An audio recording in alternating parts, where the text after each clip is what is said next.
भैया, विद्या भारती की video online class में एक बार पुनः आप सभी का स्वागत है। हम कक्षा 11 विषय जीव विज्ञान पाठ 2 जीव जगत का वर्गीकरण का अध्ययन कर रहे हैं, जिसके अंतर्गत हम मोनेरा जगत के बारे में अध्ययन कर रहे हैं। अभी तक हमने मोनेरा के अंतर्गत जीवाणुओं का, बैक्टीरिया का और माइकोप्लाज्मा का अध्ययन किया। आज हम मोनेरा जगत के अंतर्गत ही नील हरित शैवाल का अध्ययन करेंगे, जिन्हें हम साइनोबैक्टीरिया भी बोलते हैं। नील हरित शैवाल, ब्लू ग्रेन एल्गी जिसका को कहा जाता है, उसका हम अध्ययन करेंगे। तो नील हरित जो शैवाल होते हैं, ब्लू ग्रीन एल्गी होते हैं, जिन्हें हम साइनोबैक्टीरिया कहते हैं। ये जो नील हरित शैवाल होते हैं वो एक सरल पादप होते हैं। एक तरह से ऐसे पादप जिनकी संरचना सरल प्रकार की होती है, ऐसे एक पादप है। तो इन्हें नील हरित शैवाल क्यों किया जाता है? क्योंकि इनमें मिलने वाले जो वर्णक हैं फाइकोसाइनिन के कारण, जो एक नीला हरित वर्णक है, फाइकोसाइनिन एक जो एक नीले हरे रंग का एक वर्णक है, वो इसके अंदर पाया जाता है, इसलिए इन्हें नील हरित शैवाल कहा जाता है। तो इनका प्रमुख लक्षण हम पढ़ते हैं। तो सबसे पहले है कि इसके अंदर एक फाइकोसाइनिन नामक वर्णक पाया जाता है, जो नीले हरे रंग का होता है, जिसके कारण इसे नील हरित शैवाल कहा जाता है। दूसरा है कि इसके अलावा इनमें प्रमुख रूप से जो वर्णक पाए जाते हैं फाइकोसाइनिन के अलावा, वो है chlorophyll A, carotenoid, C phycocyanin, C फाइकोइरिथ्रिन, yellow phycocyanin आदि वर्णक इसमें पाए जाते हैं, इस फाइकोसाइनिन के अतिरिक्त। तो ये प्रमुख रूप से इसमें वर्णक पाए जाते हैं, chlorophyll A, carotenoid, C phycocyanin, C फाइकोइरिथ्रिन, yellow phycocyanin आदि वर्णक भी इसमें उपस्थित होते हैं। तीसरा है इनमें लवक नहीं पाए जाते। इनमें होते हैं, जैसे हमने सामान्यतः पादप कोशिका के अंदर देखा कि जो लवक होते हैं, जैसे ये लवक है, इसके अंदर ये गोलाकार जो संरचनाएं होती हैं, इनको थाइलेकोइड बोलते हैं। इन्हें थाइलेकोइड कहा जाता है। और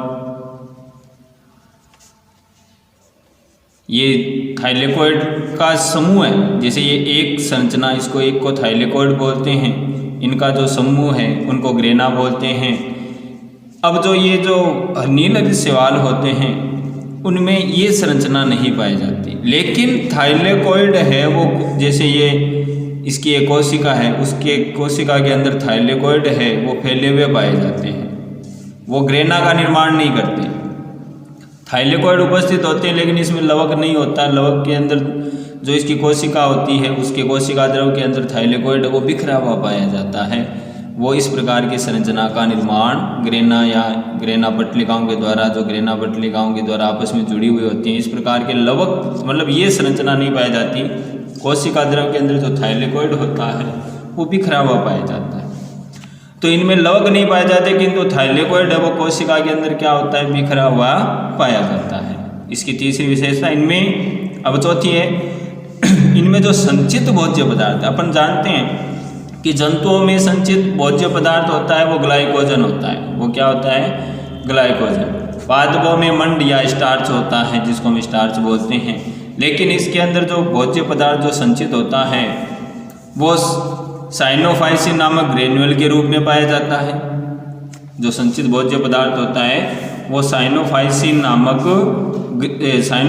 ग्रेन्यूल के रूप में पाए जाते हैं, कणों के रूप में, या फिर वो ग्लाइकोजन के रूप में साइनोफेसियल स्टार्च के रूप में पाए जाते हैं, या ग्लाइकोजन के रूप में स्थित होते हैं, या साइनोफेसियल स्टार्च के रूप में पाया जाता है।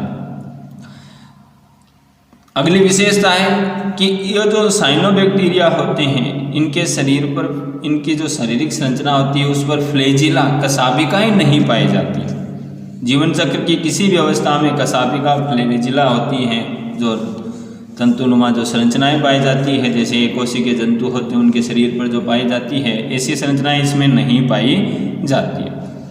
इसकी जो कोशिका भित्ति होती है वो म्यूकोपॉलीपेप्टाइड की बनी होती है। याद रखना, किसकी बनी होती है? म्यूकोपॉलीपेप्टाइड। एक प्रकार के प्रोटीन ही होता है, लेकिन ये इस पदार्थ की बनी होती है। इनमें जो जनन होता है, इनमें जो जनन होता है वो सामान्यतः या तो कायिक जनन होता है या अलैंगिक जनन होता है। इसमें लैंगिक जनन या जिसको हम सत्य जनन कहते हैं वो अनुपस्थित होता है। तो इसमें कायिक या अलैंगिक जनन होता है, लैंगिक जनन या सत्य जनन है उसका अभाव होता है।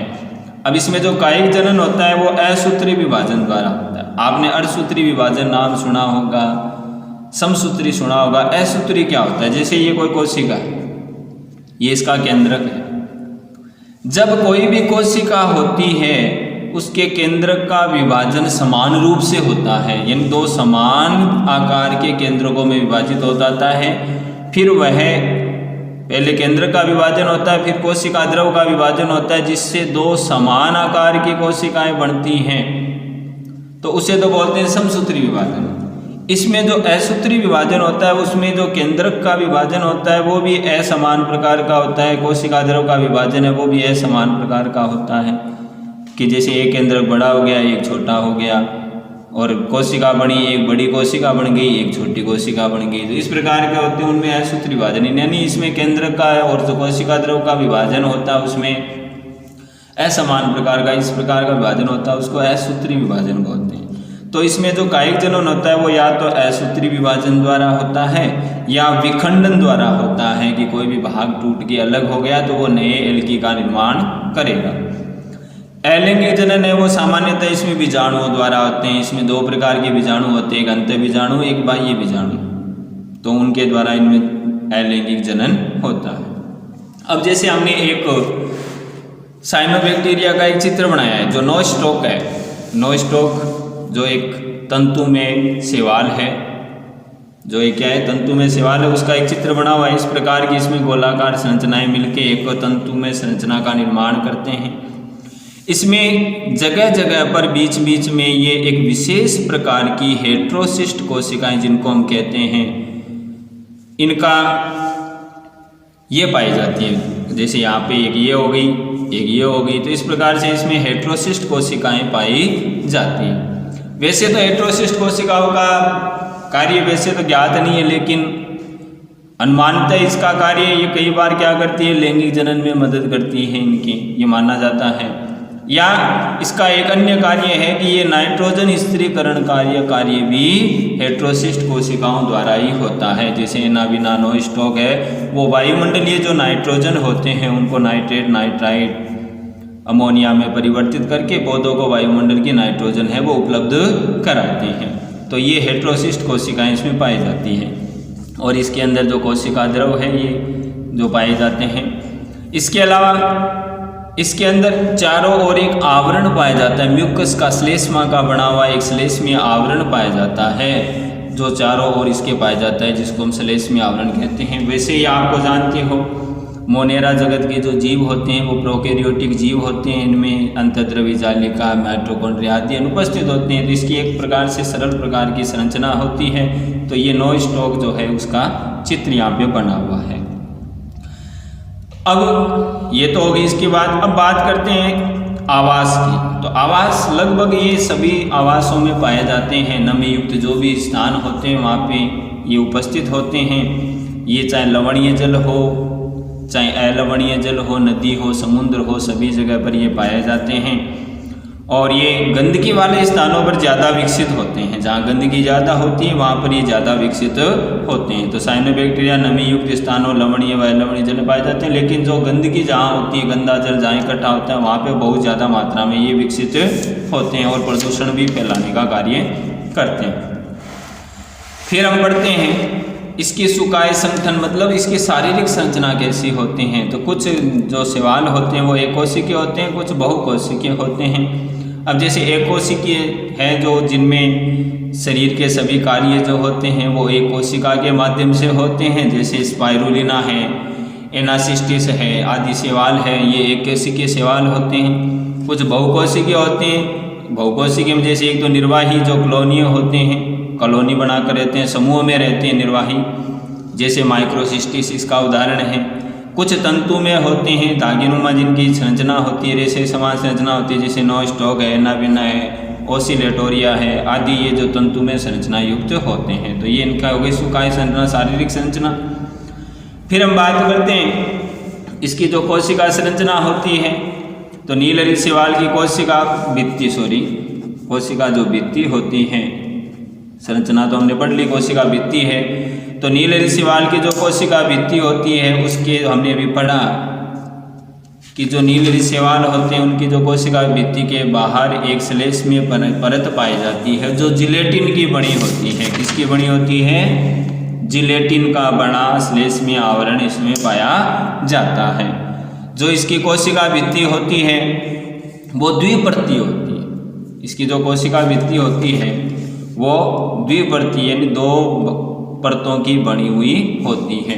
तो इसकी जो बाह्य परत होती है वो पेक्टिक की बनी होती है, पेक्टिन नामक प्रोटीन की बनी होती है, और आंतरिक भित्ति है वो सेल्यूलोज की बनी होती है। याद रखना, ये कोशिका भित्ति है वो द्विपर्तीय होती है, इसमें बाह्य भित्ति है वो पेक्टिन की और आंतरिक भित्ति है वो सेल्यूलोज की बनी होती है। और इसका जो कोशिका द्रव, तो कोशिका द्रव हम जानते हैं ये मोनेरा कुल की कोशिकाएं होती हैं जिनकी कोशिका द्रव में सुविकसित केंद्रक, सुस्पष्ट झिल्लीयुक्त कोशिकांग आदि अनुपस्थित होते हैं। ये हमने पढ़ा है पहले ही। तो कोशिका द्रव में इसमें केंद्रकाभ जो होता है, कोशिका द्रव होता है उसमें जो केंद्रकाभ आपको पता है न्यूक्लियोइड जो होते हैं, ये न्यूक्लियोइड होते हैं। तो न्यूक्लियोइड क्या होते हैं? ऐसा केंद्रक जो अविकसित केंद्रक होता है, ठीक है, आदिम केंद्रक जिसको बोलते हैं, जिसमें जैसे ये कोशिका है उसके अंदर जो आनुवांशिक पदार्थ है वो बिखरा हुआ पाया जाता है। तो उस प्रकार का जो केंद्रक होता है जिसके चारों ओर केंद्रक आवरण नहीं होता, उस प्रकार के केंद्रक को हम क्या बोलते हैं? केंद्रकाभ या न्यूक्लियोइड बोलते हैं। तो इसमें केंद्रकाभ पाया जाता है, केंद्रक की जगह इसके केंद्रक होता है उसको क्या बोलते हैं? केंद्रकाभ। इसके अलावा इसमें आरएनए उपस्थित होता है, कार्बनिक अम्ल उपस्थित होते हैं, अकार्बनिक पदार्थ पाए जाते हैं।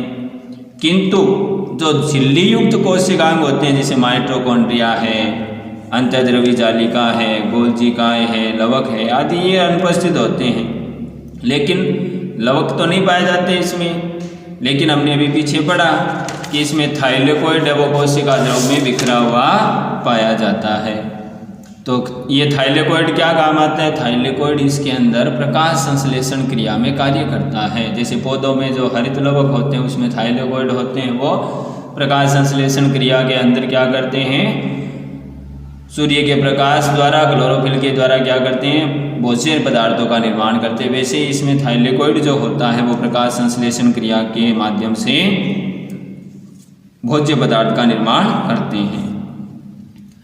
तो सभी जो साइनोबैक्टीरिया होते हैं वो प्रकाश संश्लेषी होते हैं, यानी प्रकाश संश्लेषण क्रिया द्वारा अपना भोजन स्वयं बनाते हैं। इसलिए ये कैसे होते हैं? स्वकोशी प्रकार के होते हैं। और इसमें जो कोशिका विभाजन होता है हमने पीछे ही पढ़ा, इसमें जनन में भी हमने पढ़ा कि इसका जो कोशिका विभाजन होता है वो कैसा होता है? असूत्री प्रकार का होता है, जिसमें केंद्रक कोशिका द्रव का असमान विभाजन होकर 2 कोशिकाएं बनती है कोशिका से, एक बड़ी एक छोटी, असमान विभाजन होता है। तो इस प्रकार के विभाजन को बोलते हैं असूत्री विभाजन कहा जाता है।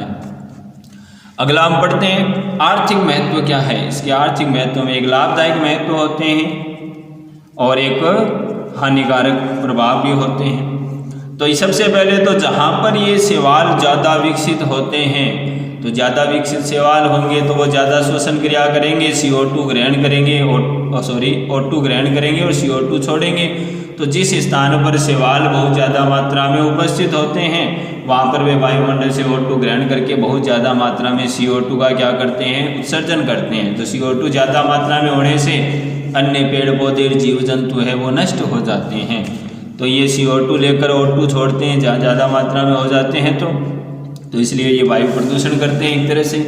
दूसरा, खाद्य पदार्थ के रूप में भी इनका खाया जाता है। कुछ ऐसे शैवाल हैं, नीलहरी शैवाल हैं जिनका उपयोग खाने में किया जाता है, जैसे स्पाइरुलिना।